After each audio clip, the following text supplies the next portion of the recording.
আসসালামু আলাইকুম বন্ধুরা, চলে এলাম শহরের এক প্রান্তে। এটা হলো গ্রাম অঞ্চল।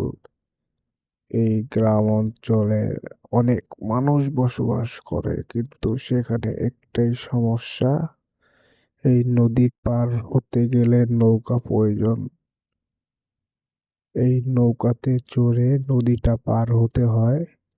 এই নদীটার নাম অবশ্য আমার জানা নেই, সে কারণে আপনাদের বলতে পারছি না।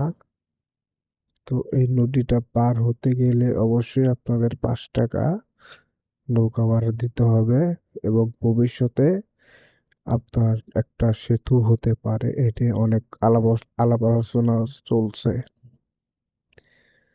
আকাশটাও আজকে অনেক সুন্দর। তো দেখা যাক, আমরা নদী পার হব কিছুক্ষণের মধ্যেই। নদীটা আসলে খুব বড়, তো সে কারণে একটু সময় লাগছে আর কি। আকাশটা অনেক মেঘলা। অবশেষে আমরা চলে এলাম নদীর এপারে। দেখুন বন্ধুরা, আকাশে কত বড় একটা হরিণ উড়ে যাচ্ছে আমাদের মাথার উপর দিয়ে। অবশ্যই এটা অনেক বড়, কিন্তু এখন অনেক ছোট লাগছে। যাই হোক, অবশেষে আমরা নদীর এপারে আসলাম। আসার পরে দেখুন, আমাদের সাথে যারা ছিল, আমাদের ভাই ব্রাদার, তারা অনেক মজা করছে। তো এখন আমরা উঠলাম ক্ষেতের আলের উপরে। পানি খুবই কম, তবুও একটু সতর্কভাবে চলতে হবে, কারণ এখানে অনেক সাপ, বিষধর সাপ আছে। দেখুন কত সুন্দর পরিবেশ। ওখানে ব্রিজের কাজ চলছে, কিন্তু আপাতত কাজটি বন্ধ রাখা হয়েছে। এখন তো ঈদের সময়, সেই কারণে ধান বুনছে অনেকে। শহর থেকে মোটামুটি অনেকটাই দূরে এই জায়গাটা।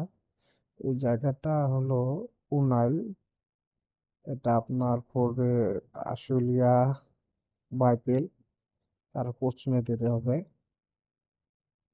তো এখানে আসার মূল কারণ হলো আমার এক ফ্রেন্ডের বাড়ি এখানে।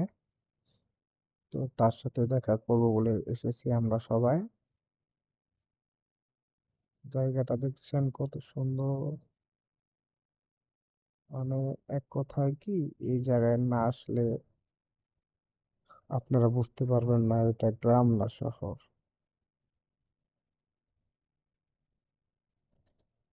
দেখুন মাটির রাস্তা কত সুন্দর। গ্রাম, একেবারে ভাটি গ্রাম যাকে বলা যায়, সেরকমই কিছুটা। এটা হলো মানে আর কি, ওই জমি, উঁচু জমি, তার উপর দিয়ে রাস্তা হয়েছে। তো আমাদের সামনে ফিরোজ ভাই, সে সামনে আগে আগে যাচ্ছে। দেখুন কত সুন্দর এলাকাটা। এটা আমরা এখন রাস্তায় এসেছি, মূলত যে রাস্তাটা, সেটা